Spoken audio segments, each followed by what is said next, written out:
ہر محلے میں کم از کم ایک مسجد ضرور تھی۔ علاوہ ازیں اس شہر میں 37 جامع مساجد نماز جمعہ کے لیے مخصوص تھی۔ 2 عیدگاہیں اندرون شہر اور 2 شہر کے باہر واقع تھی۔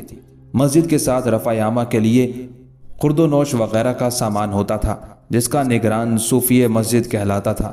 بخارا میں شادی بیاہ اور غم وغیرہ کے موقعوں پر رسومات کی ادائیگی کے لیے لوگ سامان خود خریدتے تھے۔ جن کی استطاعت نہ ہوتی تھی وہ برتن وغیرہ اپنے محلے کی مسجد سے لے آتے تھے۔ ہر مسجد میں سامان اجتماعی کے لیے ایک کمرہ مخصوص ہوتا تھا۔ ہر مسجد کے ساتھ 2 سے 5 ہزار آمدنی کی املاک وقف ہوا کرتی تھی۔ اپنی علمی وجاہت کے لحاظ سے بخارا عالم اسلام میں مدینہ الثانی اور بغداد کی ثانی کے ناموں سے یاد کیا جاتا تھا۔ علماء بخارا کی علمی کاوشوں کے مخزن بخارا کے عظیم الشان کتب خانے تھے۔ یوں تو ہر مدرسے اور مسجد میں کتب خانہ موجود ہوا کرتا تھا، مگر 11 کتب خانے اپنی نادر کتب کے لحاظ سے بے مثال تھے۔ ان کتب خانوں میں علمی ذخائر کو بڑی کاوشوں کے ساتھ جمع کیا گیا تھا۔ سب سے بڑا کتب خانہ مدرسہ جعفر خواجہ نقیب میں تھا۔ کہتے ہیں قدیم زمانے میں علماء و حکماء اور فلاسفروں کے مابین علمی چپکلش زوروں پر رہتی تھی۔ اس کی وجہ علمی کتب اور ماخذ کی کمی تھی۔ اسی علمی کمی کو دور کرنے کی غرض سے بخارا کا کتب خانہ یعنی خزائن الحکمت قائم کیا گیا تھا۔ اطراف عالم سے ہر نوع کی کتب، فلسفہ، حکمت، سائنس اور فلکیات وغیرہ کو یہاں لا کر جمع کر دیا گیا تھا تاکہ علماء و حکماء، سائنسدان اور فلاسفر سب ان کا مطالعہ کریں اور علمی تعصب کو روکا جا سکے۔ ایک بڑا کتب خانہ مدرسہ میر عرب میں تھا، جس کی کتب کی کثیر تعداد کتب تفاسیر اور احادیث پر مبنی تھی۔ ایک کتب خانہ مطالعہ فقہ کے لیے مسجد کلال بخارا میں تھا۔ مصحف عثمانی اور دیگر تبرکات اور نوادرات بھی یہیں رکھے گئے تھے۔ اس کے علاوہ ایک کتب خانہ جامع مسجد شاہی میں قائم کیا گیا تھا، جس کی خصوصیت یہ تھی کہ اس میں 1 لاکھ سے زائد مطبوعہ کتب مصر، شام، ترکی، ہندوستان، ایران اور دوسرے ممالک سے لا کر جمع کی گئی تھی۔ مورخین لکھتے ہیں کہ بخارا کے صرف 11 بڑے بڑے کتب خانوں میں کوئی 37 لاکھ کے لگ بھگ کتابیں موجود تھیں، جن کو ہزارہ سال کی محنت اور کاوش سے علم دوست حکمرانوں نے علم و عرفان کی روشنی پھیلانے کے لیے جمع کیا تھا۔ ان کتب خانوں کے علاوہ بخارا میں انفرادی کتب خانے بھی تھے، جن کی فہرست بڑی طویل تھی۔ اس کے علاوہ مورخین لکھتے ہیں کہ بخارا میں حفظ و تجوید قرآن کے لیے 6 عظیم الشان قرہ کے ادارے تھے، جہاں سے سالانہ کوئی 150 قاری فراغت پا کر نکلتے تھے۔ ان کے سالانہ اخراجات کو پورا کرنے کے لیے قدیم زمانے سے اوقاف مقرر تھے۔ اس کے علاوہ قدیم دور سے بخارا میں وضو خانوں کا عام رواج تھا۔ صرف بخارا شہر میں 40 بڑے وضو خانے موجود تھے، جہاں سردیوں میں گرم اور گرمیوں میں سرد پانی وضو کے لیے ہر وقت مہیا ہوتا تھا۔ وضو خانوں اور طہارت قدوں کے ملازموں کی تنخواہوں کو پورا کرنے کے لیے اوقاف کی رقم مختص کی گئی تھی۔ مورخین لکھتے ہیں کہ اسلام سے قبل بخارا شہر کا ذکر شاذ ہی ملتا ہے۔ اسلامی ماخذ میں بخارا کے مقامی حکمران خاندان کو نجار خدمت کے نام سے موسوم کیا جاتا تھا، جسے وہاں کی سغدی زبان میں شاہ بخارا مراد ہوا کرتا تھا۔ اس شہر پر مسلمانوں نے سب سے پہلے ہجری 54 اور سن 674 میں عبید اللہ بن زیاد کی سپہ سالاری میں حملہ کیا تھا۔ ہجری 91 اور سن 710 میں قتیبہ بن مسلم اپنے دشمنوں کو شکست دے کر بخارا کا حکمران ہوا۔ بخارا میں اسلامی حکومت کی بنیاد قتیبہ بن مسلم نے مضبوط کی۔ 3 صدی ہجری اور 9 صدی عیسوی میں عمرہ خراسان نے جب اپنا صدر مقام بخارا کی بجائے نیشاپور منتقل کر لیا تو بخارا کا نظم و نسق ماورا النہر کے باقی حصوں سے الگ ایک والی کی تحویل میں رہا، جو ایران کے طاہریوں کو براہ راست جواب دہ ہوتا تھا۔ اہل طاہر کے زوال کے بعد بخارا سامانیوں کی ماتحتی میں چلا گیا اور نصر بن احمد سامانی جو سمرقند پر حکومت کر رہا تھا، اس کا چھوٹا بھائی اسماعیل بخارا کا والی بن گیا، اور پھر اس کے بھائی نصر کی وفات پر ماورا النہر کا سارا علاقہ بھی اس کے قبضے میں چلا گیا تھا۔ عباسی خلیفہ نے بھی اس کو امیر خراسان بنا لیا۔ یوں بخارا ایک بہت بڑی سلطنت کا پایہ تخت ہو گیا۔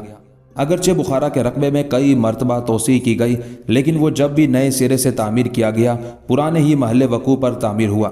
بخارا کے جغرافیہ نویسوں نے اس شہر کے 3 بڑے حصے کیے تھے۔ اول قلعہ، دوم خاص شہر، سوئم مضافات شہر۔ قلعہ پرانے زمانے سے اسی جگہ واقع تھا جہاں اب ہے۔ بخارا کا قدیم محل بھی یہیں واقع تھا۔ اس قلعے میں قدیم ترین جامع مسجد تھی جو قلعے کے دروازے پر واقع تھی۔ یہ قلعہ 6 اور 7ویں صدی ہجری، 12ویں اور 13ویں صدی عیسوی میں کئی مرتبہ تباہ ہو کر نئے سرے سے آباد ہوا تھا۔ عربوں کے وقت پورا شہر صرف شہرستان پر مشتمل تھا۔ ہجری 515 اور سن 1121 میں ارسلان خان نے شہرستان میں ایک نئی جامع مسجد تعمیر کروائی۔ قلعے کے محل کے علاوہ ریگستان میں بھی ایک محل موجود تھا جو عربوں کے زمانے سے پہلے کا تھا۔ ابو نصر نے بھی یہاں ایک محل بنوایا تھا۔ 4 صدی ہجری اور 10ویں صدی عیسوی میں یہ شہر بہت گنجان آباد تھا۔ سامانیوں کے زوال کے بعد بخارا کی قدیم سیاسی اہمیت بھی بہت کم ہو گئی، لیکن اس انحطاط کے زمانے میں بھی بخارا اسلامی علم و دانش کا مرکز رہا۔ 6 صدی ہجری اور 12ویں صدی عیسوی میں علماء کے ایک خاندان نے آل برہان کے نام سے ایک دینی حکومت قائم کی۔ سن 1141 کے بعد بخارا پر قراقطائی فرما روا حکومت کرتے رہے۔ سن 1207 میں ایک عوامی بغاوت کی وجہ سے انہیں اس شہر سے نکلنا پڑا اور یہ شہر محمد بن تقش خوارزم شاہ کے زیر حکومت آ گیا۔ سن 1220 میں چنگیز خان نے بخارا پر قبضہ کر لیا۔ اس کے حملے سے شہر تباہ و برباد ہو گیا، لیکن جلد ہی بخارا نے اپنی پرانی شان و شوکت حاصل کر لی۔ سن 1273 میں ایران کے منگول الخانی اباق خان نے بخارا پر قبضہ کیا تو شہر پھر تباہ و برباد ہو گیا۔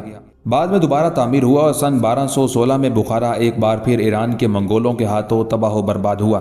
اب سن 1500 آ گیا تھا اور اسی سن میں ازبک سالار شیبانی خان اپنے لشکر اور اپنے ہم نواؤں کے ساتھ بڑی تیزی اور برق رفتاری سے بخارا کی طرف بڑھا تھا۔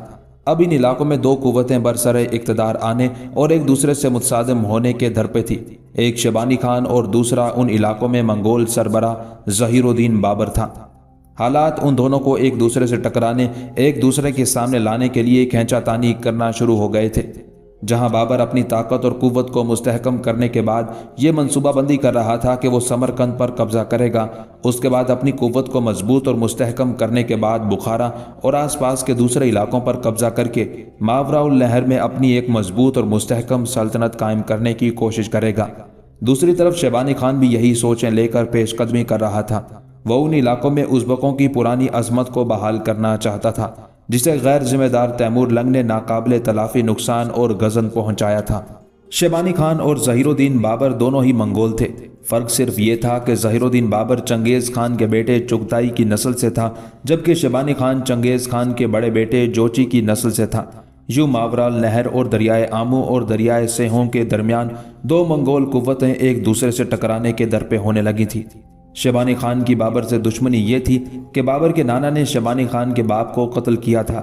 ظہیر الدین بابر کے ننیحال کی حکومت تاشقند پر تھی، لہٰذا شیبانی خان بخارا، سمرقند، مرو، تاشقند وغیرہ سب سے تیمور لنگ کی نسل کی حکومت سمیٹ کر وہاں اپنی حکومت قائم کرنا چاہتا تھا۔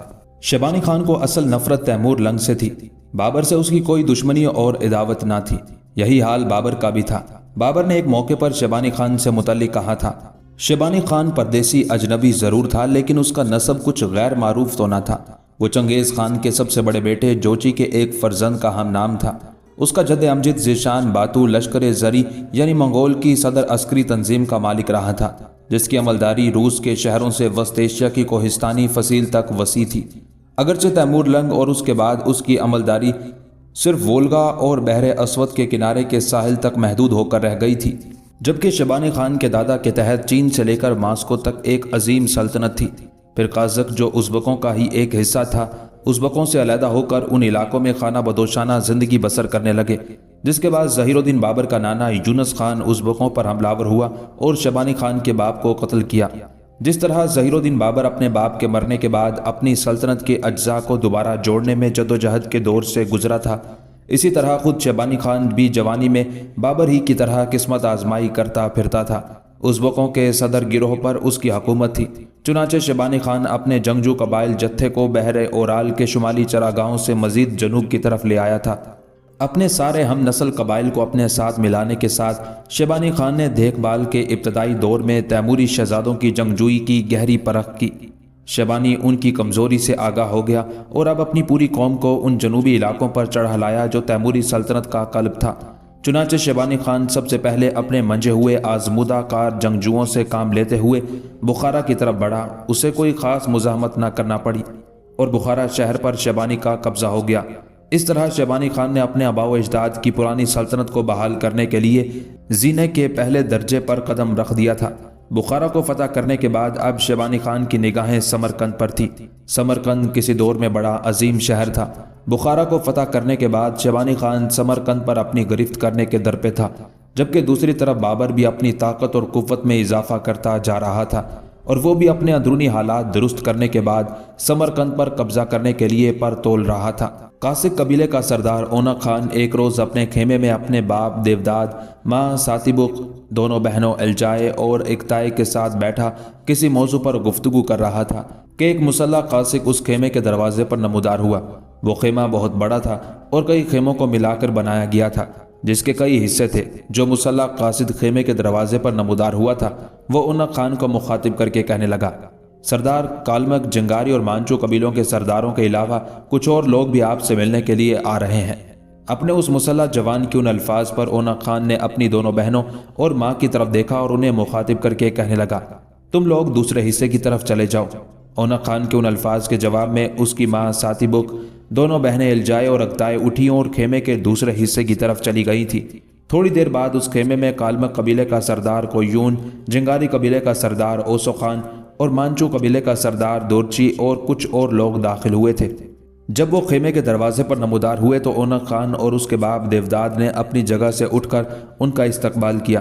سب خیمے میں داخل ہوئے، نشستوں پر بیٹھ گئے۔ کچھ دیر خاموشی رہی۔ اس کے بعد گفتگو کا آغاز جنگاری قبیلے کے سردار اوسو خان نے کیا اور اونق خان کے باپ دیوداد کی طرف دیکھتے ہوئے کہنے لگا، محترم دیوداد، آج ہم آپس میں صلاح مشورہ کرنے کے بعد آپ سے کچھ مانگنے کے لیے آئے ہیں۔ جو چیز ہم مانگنا چاہتے ہیں وہ اگر آپ نے دے دی تو کالمکوں، جنگاریوں، قاسقوں اور مانچو قبائل کے درمیان ایسا اتفاق، اتحاد اور ایسی یکجہتی پیدا ہو جائے گی کہ آنے والے دور میں کوئی بھی مسلم قوت ہمارے قبائل کے اندر نہ کوئی رخنہ ڈال سکے گی اور نہ ہی ہمیں اپنے سامنے زیر، بے بس اور مجبور کر سکے گی۔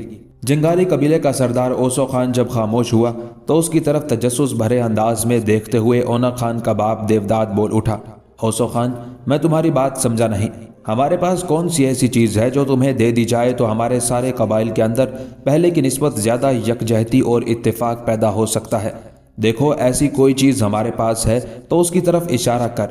اگر اس میں سارے قبائل کی بہتری ہوئی تو میں اور میرا بیٹا اونق خان انکار نہیں کریں گے۔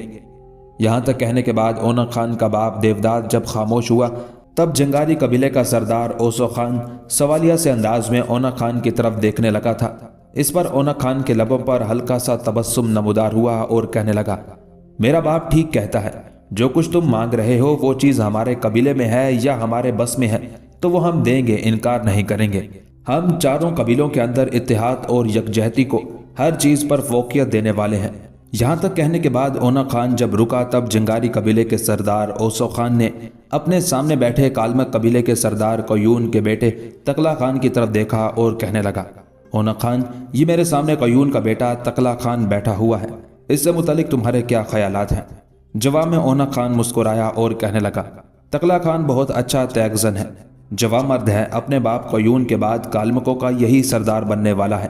میں اس کی بہادری اور شجاعت سے بھی متاثر ہوں۔ آنے والے دور میں یقیناً ہمارے قبائل کے لیے یہ ایک قیمتی اثاثہ اور سرمایہ ثابت ہوگا۔ اونق خان کے ان الفاظ پر جنگاری قبیلے کا سردار اوسو خان ہی نہیں، کالمک قبیلے کے سردار قیون کی بھی فخر اور گھمنڈ سے چھاتی تن گئی تھی۔ پھر دونوں سرداروں نے ایک دوسرے کی طرف مخصوص اشارہ کیا، جس کے بعد جنگاری قبیلے کا سردار اوسو خان اونق خان کے باپ دیوداد کو مخاطب کر کے کہنے لگا، محترم دیوداد، ہم تینوں قبیلوں کے سردار آپس میں صلاح مشورہ کرنے کے بعد آپ سے یہ مانگنے کے لیے آئے ہیں کہ آپ اپنی بیٹی الجائی کا رشتہ کالمک قبیلے کے سردار قیون کے بیٹے تقلا خان کو دینے کے لیے اپنی رضامندی کا اظہار کریں۔ اوسو خان کے ان الفاظ پر اونق خان اور دیوداد دونوں کے لبوں پر ہلکا سا تبسم نمودار ہوا تھا۔ پھر اونق خان اپنی جگہ پر اٹھ کھڑا ہوا، اپنے باپ کے قریب ہو کر بیٹھا۔ دونوں باپ بیٹا تھوڑی دیر تک بڑے رازدارانہ انداز میں گفتگو کرتے رہے۔ اس کے بعد اونق خان جہاں سے اٹھا تھا وہیں بیٹھ گیا۔ اس کے ایسا کرنے کے بعد اونق خان کا باپ دیوداد بولا اور باری باری کالمک قبیلے کے سردار قیون اور جنگاری قبیلے کے سردار اوسو خان کی طرف دیکھتے ہوئے کہنے لگا، ہمیں یہ رشتہ منظور ہے، اس لیے کہ کالمک قبیلے کے سردار قیون کے بیٹے تقلا خان سے بڑھ کر کوئی اچھا نوجوان ہمیں اپنی بیٹی الجائے خاتون کے لیے مل ہی نہیں سکتا، لہٰذا ہم دونوں باپ بیٹا اس رشتے کو باخوشی منظور کرتے ہیں، لیکن اس کے لیے ہماری ایک شرط ہے۔ دیوداد جب خاموش ہوا تب اوسو خان اور قیون دونوں پہلے سے سوالیہ سے انداز میں ایک دوسرے کی طرف دیکھتے رہے۔ پھر ان دونوں کی نگاہیں دیوداد پر جم گئیں، یہاں تک کہ دیوداد پھر کہنے لگا، شرط یہ ہے کہ آج ہم رشتے کے لیے ہاں کرتے ہیں، ہمیں 10 دن کی مہلت دی جائے، ان 10 دنوں کے دوران ہم شادی کی اپنی تیاریوں کو آخری شکل دے دیں گے۔ دیکھو، میری بیٹی کوئی معمولی لڑکی نہیں ہے، قاسق قبیلے کی شہزادی ہے، اور پھر یاد رکھنا دریائے وولگا سے لے کر صحرائے گوبی، تبت کی سرزمینوں سے لے کر ٹنڈرا کے برف زاروں کے درمیان جس قدر علاقہ ہے، ان علاقوں میں میری بیٹی الجائے جیسی خوبصورت لڑکی ہے ہی نہیں، اور اس حقیقت اور اس بات کو سب لوگوں نے تسلیم بھی کیا ہے۔ لہٰذا ہم 10 دن کی تیاری چاہتے ہیں تاکہ ہم اپنی بیٹی الجائے کی شادی پوری شان و شوکت اور تم تراک کے ساتھ کر سکیں۔ دیودات جب خاموش ہوا تو بے پناہ خوشی کا اظہار کرتے ہوئے کالمک قبیلے کا سردار قیون کہنے لگا، ہمیں یہ شرط منظور ہے۔ اس موقع پر قیون کے بیٹے تکلا خان کی خوشی کی کوئی انتہا نہ تھی۔ پھر جنگاری کالمک اور مانچو قبیلے کے سردار ایک دوسرے کی طرف دیکھتے ہوئے اٹھ کھڑے ہوئے، ان کے ساتھ جو لوگ آئے تھے وہ بھی کھڑے ہو گئے۔ پھر کالمک قبیلے کا سردار قیون کہنے لگا، ہم اب جاتے ہیں۔ آج کے بعد پورے 10 دن تک کالمکوں، جنگاریوں اور مانچو قبائل کے درمیان یہ رشتہ طے ہونے سے خوشیوں اور مسرتوں بھرا جشن منانا شروع ہو جائے گا۔ اس پر اونا خان بے پناہ خوشی کا اظہار کرتے ہوئے کہنے لگا، قیون تم نے غلط کہا، صرف کالمکوں، جنگاریوں اور مانچو قبائل میں ہی نہیں بلکہ کاسکوں کے اندر بھی آج سے 10 دن تک اس خوشی میں جشن منانے کا سما برپا رہے گا۔ اونا خان کے ان الفاظ پر سب نے خوشیوں بھرا ایک بھرپور کہکہا لگایا۔ پھر باقی قبیلے کے سردار اٹھے اور اپنی اپنی خیمہ گاہ کی طرف ہو لیے تھے۔ سارے مسلمان قبائل نے بخارا شہر سے باہر خیموں کے شہر آباد کر کے اپنے اپنے قبیلے کے ساتھ پڑاؤ کر لیا تھا۔ ایک طرف تاتاری اور بلغار خیمہ زن ہوئے تھے، دوسری طرف ازبک اور قازق تھے، جبکہ تیسری جانب کرگیز اور باشکیری تھے۔ باشکیری سردار برق خان ایک روز اپنے خیمے میں لباس تبدیل کر کے فارغ ہوا ہی تھا کہ خیمے کے دروازے پر اس کا نائب سنجر خان اور کرگیزی قبیلے کا سردار قلدی بیگ اپنے کچھ نائبوں اور دوسرے چھوٹے سالاروں کے ساتھ نمودار ہوئے تھے۔ انہیں دیکھتے ہی برق خان انہیں مخاطب کر کے کچھ کہنا ہی چاہتا تھا کہ کرگیزی سردار قلدی بیگ نے اسے مخاطب کرنے میں پہل کی اور کہنے لگا، برق خان، محترم بھائی شیبانی خان نے سب سرداروں اور سالاروں کو اپنے خیمے میں طلب کیا ہے۔ سب لوگ چلے گئے ہیں، میں جا رہا تھا، میں نے سوچا آپ کو بھی ساتھ لیتا چلوں، کیا آپ تیار نہیں ہوئے؟ اس پر برق خان مسکرایا اور کہنے لگا، بس تیار ہوں، تمہارے ساتھ ہی چلتا ہوں۔ اس کے ساتھ ہی برق خان باہر نکلا، سب گھوڑوں پر سوار ہوئے اور ایک طرف ہو لیے۔ سارے قبائل کے درمیان تھوڑا تھوڑا فاصلہ تھا اور یہ کوہستانی سلسلے کے اندر پڑاؤ کیے ہوئے تھے۔ باشکیریوں اور کرگیزیوں کا پڑاؤ ایک ساتھ تھا۔ برق خان، قلدی بیگ اور برق خان کا نائب سنجر خان اور کچھ دوسرے سالار جب اپنے اپنے قبیلے کی خیمہ گاہ سے نکل کر کرگیزی خیمہ گاہ میں داخل ہوئے اور وہاں سے بھی نکلنے کے بعد جب وہ اونچی نیچی پہاڑیوں اور ٹیلوں کو طے کرتے ہوئے ازبک سردار شیبانی خان کے پڑاؤ کی طرف جا رہے تھے، تب ایک طرف سے ایک خوب دراز قد لڑکی بھاگتی ہوئی آئی۔ وہ ایک چھوٹے سے میمنے کے پیچھے بھاگ رہی تھی، ساتھ ہی اپنا ہاتھ فضا میں بلند کرتے ہوئے زور زور سے کہتی جا رہی تھی، نہیں کروں گی، نہیں کروں گی۔ اپنے آگے آگے بھاگنے والے میمنے کے پیچھے وہ اندھا دھند بھاگی جا رہی تھی۔ اتنی دیر تک برق خان، قلدی بیگ اور ان کے ساتھی بھی وہاں پہنچ گئے۔ میمنا ایک چھوٹے سے گڑھے کو پھلانگتا ہوا جب دوسری طرف گیا اور لڑکی بھی اس کے پیچھے بھاگی، تب اس نے ٹھوکر کھائی، گڑھے میں گر گئی۔ اس نے جس نقاب سے اپنا چہرہ ڈھانپا ہوا تھا، گرنے کی وجہ سے اس کا وہ نقاب ہٹ گیا۔ کیونکہ برق خان، قلدی بیگ اور دوسرے لوگوں کے قریب ہی وہ لڑکی گری تھی، لہٰذا اس لڑکی کو دیکھ کر برق خان دھنگ رہ گیا، اس لیے کہ وہ الجائے خاتون تھی۔ اپنے گھوڑے کو ایڑ لگا کر برق خان اس کے قریب گیا۔ قلدی بیگ اور دوسرے لوگ بھی اس کے پیچھے پیچھے تھے۔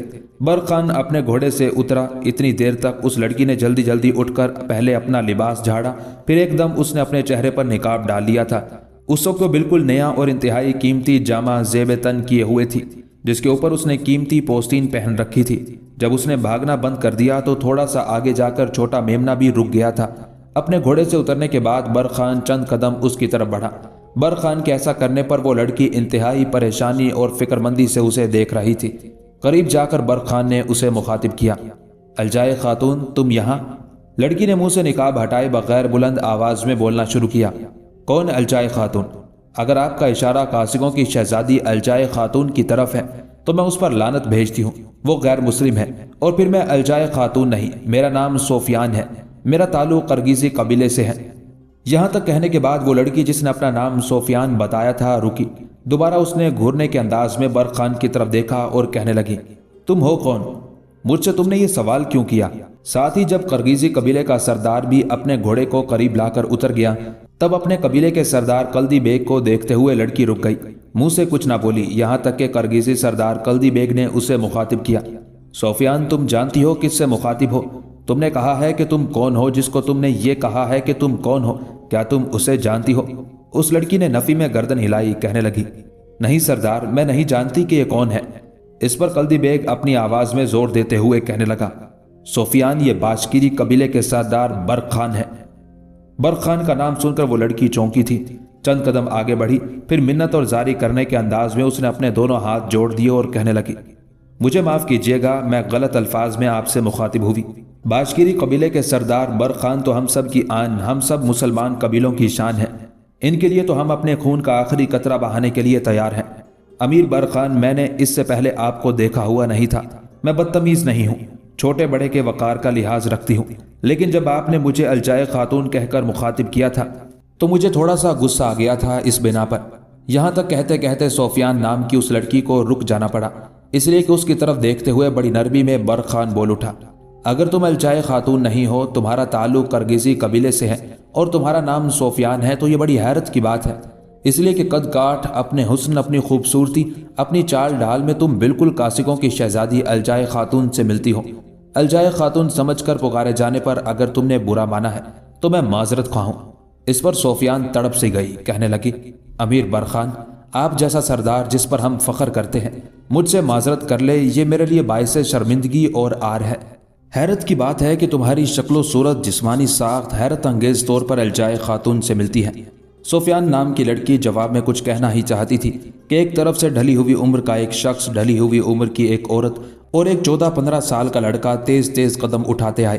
اس پر برق خان اپنے پہلو میں کھڑے کرگیزی سردار کلدی بیگ کو مخاطب کر کے کہنے لگا، یہ جو 3 لوگ آئے ہیں یہ کون ہیں؟ اس پر کلدی بیگ کہنے لگا، ان تینوں میں سے ایک فخر الدین ہے، یہ سفیان کا باپ ہے، اس کے ساتھ اس کی بیوی اور سفیان کی ماں بوزون ہے، اور جو لڑکا ان دونوں کے ساتھ ہے اس کا نام منصور بے ہے، اور یہ اس لڑکی سفیان کا بھائی ہے۔ اتنی دیر تک وہ تینوں بھی قریب آ گئے تھے، قبل اس کے کہ سفیان کا باپ فخر الدین گفتگو کا آغاز کرتا، اسے مخاطب کر کے کرگیزی سردار کلدی بیگ کہنے لگا، یہ باشکیری قبیلے کے سردار برق خان ہے۔ کلدی بیگ یہیں تک کہنے پایا تھا کہ اسے رک جانا پڑا، اس لیے کہ بڑی عقیدت اور ارادت مندی کا اظہار کرتے ہوئے فخر الدین کہنے لگا، باشکیری قبیلے کے سردار امیر برق خان تو ہماری عزت، ہماری عظمت کا نشان ہے، ہم تو انہیں 100 بار سلام کرنے کے لیے تیار ہیں۔ کیا میری بیٹی سفیان سے کوئی غلطی ہوئی ہے جس کی بنا پر آپ سب لوگ اس کے پاس جمع ہو گئے ہیں؟ اس بار کرگیزی سردار کلدی بیگ کی بجائے برق خان سفیان کے باپ فخر الدین کو مخاطب کر کے کہنے لگا، نہیں، اس سے کوئی غلطی نہیں ہوئی، دراصل یہ میمنے کے پیچھے بھاگ رہی تھی، بھاگتے ہوئے گری اور اس کے منہ سے نقاب گر گیا۔ جب میں نے اسے دیکھا تو میں خود ہی اترا اور اسے مخاطب کیا، اس نے کوئی ایسی حرکت نہیں کی جو ہمارے لیے نازیبا خیال کی جائے، یہ بہت اچھی لڑکی ہے۔ ہاں، میں نے غلطی سے اسے الجائے خاتون کہہ کر مخاطب کر لیا، اس لیے کہ کاسک قبیلے کی شہزادی الجائے خاتون شکل و صورت اور جسمانی ساخت میں بالکل اس جیسی ہے، ذرا برابر فرق نہیں ہے، اسی بنا پر مجھے دھوکہ ہوا کہ یہ الجائے خاتون ہے، لیکن تمہارے قبیلے کے سردار کلدی بیگ نے اس کی وضاحت کر دی ہے اور مجھے بتا دیا ہے کہ اس کا نام سفیان ہے۔ اگر تم اس کے باپ ہو تو یہ کہو کہ یہ بائیں طرف ٹیلے کی طرف سے بھاگتی ہوئی آئی تھی، ساتھ ہی ہاتھ فضا میں لہراتی ہوئی کہہ رہی تھی، نہیں کروں گی، نہیں کروں گی، نہیں کروں گی۔ کیا اس کا کوئی خاص مقصد ہے؟ جواب میں فخر الدین کے چہرے پر ہلکا سا تبسم نمودار ہوا تھا۔ اس موقع پر سردار کلدی بیگ نے اور اس کے ساتھ جو دوسرے لوگ تھے وہ بھی مسکرا رہے تھے، یہاں تک کہ فخر الدین برق خان کو مخاطب کر کے کہنے لگا، امیر، بات یہ ہے کہ میرا ایک بھائی ہے، مجھ سے چھوٹا ہے، وہ پیچھے پڑا ہوا ہے کہ سفیان کی کہیں شادی کر دی جائے۔ جب بھی وہ اس کی شادی کی بات کرتا ہے تو یہ شور کرنا شروع کر دیتی ہے، نہیں کروں گی، نہیں کروں گی۔ ابھی تھوڑی دیر پہلے وہ میرے پاس آیا تھا، جب شادی کی گفتگو اس نے مجھ سے شروع کی تو اس نے شور کرنا شروع کر دیا، نہیں کروں گی، نہیں کروں گی۔ اتنی دیر تک اس کا ایک میمنہ بھاگ کھڑا ہوا اور اپنے چچا کو نہیں کروں گی، نہیں کروں گی کہتے ہوئے یہ میمنے کے پیچھے بھاگ کھڑی ہوئی۔ آگے جو کچھ پیش آیا میرے خیال میں وہ آپ خود ہی جانتے ہیں۔ سفیان کے باپ فخر الدین کی اس گفتگو کا جواب برق خان دینا ہی چاہتا تھا کہ اچانک سفیان خود برق خان کو مخاطب کر کے کہنے لگی، امیر، میں نے آپ کو دیکھا تو نہیں ہوا بلکہ ہمارے قبیلے کی زیادہ لڑکیوں نے آپ کو نہیں دیکھا ہوگا، مگر اب صورتحال یہ ہے کہ ہمارے ہی نہیں باقی سارے مسلمان قبیلوں کی لڑکیاں آپ کی شجاعت، آپ کی طاقت اور قوت، آپ کی عظمت کے گیت گاتی ہیں۔ آپ نے کاسکوں کے سردار اونق خان کو تیگ زنی، طاقت اور قوت میں شکست دے کر ان علاقوں میں ایک انقلاب برپا کر کے رکھ دیا ہے۔ اونق خان جو ناقابل تذکیر خیال کیا جاتا تھا اسے آپ نے اپنے سامنے جھکا کر مسلمانوں کا سر فخر سے اونچا کر دیا ہے۔ یہاں تک کہنے کے بعد سفیان جب رکی تب اس کی طرف بڑے غور سے دیکھتے ہوئے برق خان کہنے لگا،